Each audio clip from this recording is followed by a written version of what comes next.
రోజా ఎలా ఉన్నావు? బాగుంటావులే. అబద్ధాలు చెప్పే బతికేదానివి నీకేంటి? హాయిగా ఉంటావు.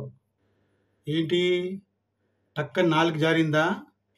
తప్పు చేసిన వాళ్ళు శిక్ష అనుభవిస్తారని పోయి మళ్ళా తప్పుడు స్టేట్మెంట్ ఇచ్చేవాళ్ళట. హ! తప్పు చేసిన వాళ్ళు మీరు, రేపు శిక్ష అనుభవించేది మీరు. తెలుసుకో. లడ్డు గురించి బాగానే చెప్పావు. లడ్డు చాలా పవిత్రమైంది. భక్తుల మనోభావాలకు చాలా ఇంపార్టెంటు. కానీ తిరుపతి అమ్మాయిని నేను పాపం చాలామంది లడ్డు తినకుండా వెళ్తున్నారు అని అన్నావు. నిజమా? తినకుండా వెళ్తున్నారు. మీరు తినడం మానేసి ఉంటారు.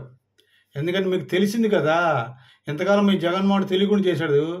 ఆ బీఫ్ కలుపుతున్నారని ఒక బీఫ్ తాలూకా ఏమంటారు నూనె పదార్థం కలిపారని నీకు తెలిసి ఉండదు. అందుకని ఇంతకాలం తిన్నావు. ఇప్పుడు తినడం మానేసినట్టున్నావు. నువ్వు తినడం మానేసి అందరూ తినట్లేదని మాట్లాడతావేంటి? ఆ? ఒక్కసారి తిరుమల వెళ్ళి చూసుకో. ఎలా జరుగుతున్నాయి లడ్డు ప్రిపరేషను, రోజు భక్తులు ఎంతమంది వస్తున్నారు, ఎంతమంది భక్తులు ఎన్ని లడ్డూలు అమ్ముడుపోతున్నాయో తెలుసుకో. తిరుపతి లడ్డు అంటే పరమ పవిత్రమైంది. అటువంటి లడ్డు ప్రసాదంలో తప్పు చేసింది మీరు. తప్పు చేసి ఒప్పుకోకుండా తప్పు మీ తప్పు తప్పు మీ తప్పు చేస్తున్నారు. మీకు మామూలే కదా! మీకు డిస్ట్రిక్ట్ కోర్టులు, డిస్ట్రిక్ట్ బెంచ్లు, హైకోర్టు బెంచ్లు సరిపోవు మీకు. సుప్రీంకోర్టుకి వెళ్తారు. మీరు మీరు ఆంగ్ల భాష కంపల్సరీ చేయాలని వెళ్ళారు. ఎన్ని కొన్ని లక్షల కాదు, లక్షల కోట్లు ఖర్చు పెట్టారు. హైకోర్టుకి వెళ్ళారు, హైకోర్టు బెంచ్కి వెళ్ళారు, సుప్రీంకోర్టు బెంచ్, సుప్రీంకోర్టు ధర్మాసనం వెళ్ళి వాళ్ళు చెప్పుతో కొడతారు. అది మీ గవర్నమెంట్ పడేయాలంటే అప్పుడు తెలుగు మీడియం కూడా కంటిన్యూ చేశారు.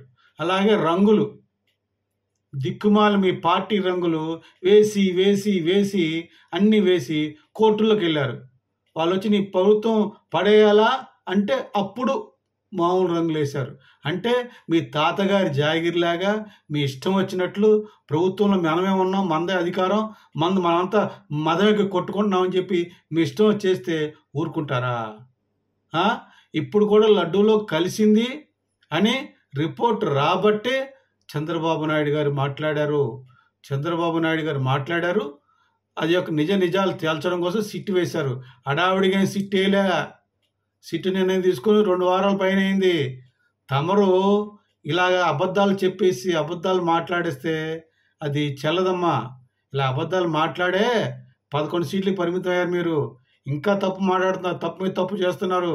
మీకు ఆ 11 కాదు కదా, ఒక్కడు కూడా మిగలదని నేను తెలియజేస్తున్నా. నువ్వు ధర్మం గురించి మాట్లాడదు. నేను తిరుపతి విలువల గురించి, తిరుమల విలువల గురించి, వెంకటేశ్వర విలువల గురించి మాట్లాడదు. నువ్వు నీ వెనకాతల 50 మందిని వేసుకొచ్చి దొంగగా టికెట్లు అమ్ముకొని నువ్వు శ్రీవారిని ఒక అమ్ముకుని టికెట్లు అమ్ముకొని వాళ్ళకి దర్శనం ఇప్పించావు. అంత నీచంగా చేశావు. ఒక పలుకుబడిని ఉపయోగించి నీ యొక్క మినిస్ట్రీ పదవి కానీ, ఎమ్మెల్యే పదవిని అప్పచెప్పి వందలాది మందికి, వేలాది మందికి నువ్వు డబ్బులకి టికెట్లు విఐపి పాసులు ఇచ్చి వాళ్ళు దర్శనం చేయించావు. దర్శనం చేసుకుని అందరూ అదృష్టవంతులు, చాలా సంతోషం. కానీ నువ్వు చేసిన తప్పు కోట్లు మింగేసావు దాంట్లో. ఇలా నువ్వు తిరుపతి అమ్మాయి మాడుతున్నావు. తిరుపతి గురించి ఎప్పుడన్నా పట్టించుకున్నావా? తిరుపతిలో ఎన్ని అన్యాయాలు జరిగినాయి, వాటి గురించి ఎప్పుడు మాట్లాడావా? తిరుమల శ్రీవారికి ఆ కంపార్ట్మెంట్లు కట్టారు కదా, వేలాది మంది రెస్ట్ తీసుకోవచ్చు కదా. మరి మీ జగన్మోహన్ రెడ్డి తిరుమల కంపార్ట్మెంట్ వాడుకోకుండా కిలోమీటర్ నుంచోబెట్టి భక్తులు ఇబ్బంది పెట్టాడే. అప్పుడు తిరుపతి అమ్మాయి కాదా నువ్వు? అప్పుడు తమిళనాడు అమ్మాయివా నువ్వు? వారికి ఇవ్వాల్సిన కర్డ్ రైస్ కానీ, పెరుగన్నం కానీ, సాంబార్ అన్నం కానీ, పాలు కావడం మానిపారేశారే. భక్తులు ఇవ్వడం లేదే. అప్పుడు నువ్వు తిరుపతి అమ్మాయి కాదా?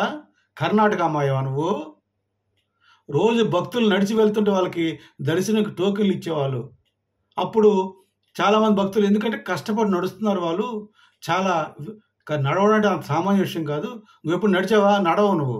నువ్వు చెయ్యం కార్లో వెళ్తావు, బుర్రం దూరిపోతావు, నేను మినిస్టర్ని అంటావు, దర్శనం చేసుకుంటావు. కాళ్ళు నడుకు నడిచేవాళ్ళు వృద్ధులు ఉంటారు, నడి వయస్కులు ఉంటారు, పిల్లలు ఉంటారు. వాళ్ళు నడవలేనప్పుడు కూడా నడిచి వస్తున్నాడు. వారికి ఒక గుర్తుగా స్వామివారు కష్టపడి నడిచొస్తున్నారు.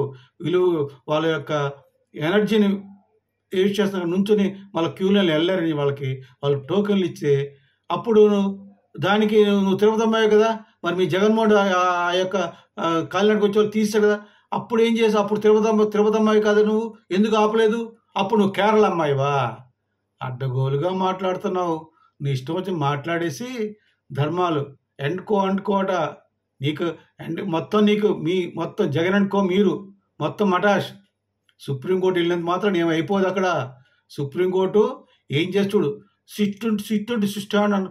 మరి సిట్టు గురించి మరి మీ జగన్మోహన్ రెడ్డి వివేకానంద రెడ్డి హత్య జరిగినప్పుడు ఆంధ్ర పోలీసు అంటే నాకు నమ్మకం లేదు అని హైదరాబాద్లో కేసు పెట్టాడు కదా, హైదరాబాద్ హైకోర్టులో కేసు వేశాడు కదా, ఈ యొక్క వివేకానంద రెడ్డి కేసు సిబిఐకి వెళ్ళాలని.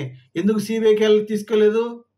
అధికారంలో రాగానే అంటే అపోజిషన్ లీడర్గా ఉన్నప్పుడేమో సిబిఐకి వెళ్ళాలని కోర్టులో కేసు వేస్తాడు. అదే అధికారం రాగానే సిబిఐ అక్కర్లేదు మాట్లాడతాడు. సునీత వివేకానంద రెడ్డి గారి కూతురు సునీత కావాలని వెళ్తే సిబిఐకి ఆ కోర్టు ఆర్డర్ ఇచ్చింది. మీ జగన్మోహన్ రెడ్డి సిబిఐ సిట్ ఉంది అంటే సిట్ అంటే మీకు సిట్టు స్టాండ్ కాదా? మీరు అధికారంలో సిట్ ఎలా పనిచేస్తావు? ఇప్పుడు చంద్రబాబు నాయుడు గారు గురించి సిట్ ఎట్లా పనిచేసి చెప్తున్నా, అప్పుడు కూడా మీకు అట్లా పనిచేసినట్టే కదా. అంటే ఎవడో తెలియదు మీ అబద్ధాలు మాట్లాడకండి. ఇక అయింది. మీరు అందరూ రెడీగా ఉండండి. శంకరగిరి మాన్యాలు పట్టడానికి మీ పార్టీ నాశనం, మీరు నాశనం. ఇది తథ్యం. తిరుపతి బాలాజీతో పెట్టుకున్నారు.